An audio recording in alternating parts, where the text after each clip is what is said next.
صلو علی الحبیب صلی اللہ تعالی علی محمد صلی اللہ علیہ وسلم۔ جو صاحب استطاعت ہیں، اللہ تبارک و تعالیٰ کی رضا کے لیے ان کو قربانی کرنے کا حکم ہے اور ان پر قربانی واجب ہے، اور قربانی کرنے کا ایک مقصد گوشت کا حصول ہوتا ہے۔ جس کے گھر قربانی ہوتی ہے یقیناً اس کے گھر میں گوشت بھی موجود ہوتا ہے۔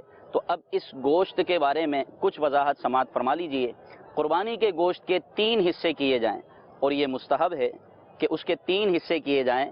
ایک حصہ اپنے لیے، ایک حصہ اپنے رشتہ داروں کے لیے، اور ایک حصہ غریب فقراء مسلمانوں میں تقسیم کر دیا جائے۔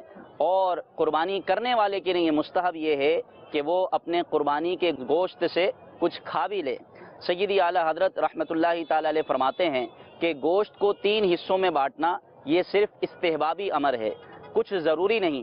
اگر قربانی کرنے والے نے سارا گوشت اپنے لیے ہی رکھ لیا تب بھی کوئی گناہ نہیں، یا سب فقراء میں بانٹ دیا تب بھی کوئی حرج نہیں، یا سب رشتہ داروں میں تقسیم کر دیا تب بھی کوئی حرج نہیں۔ صلو علی الحبیب صلی اللہ تعالی علی محمد صلی اللہ علیہ وسلم۔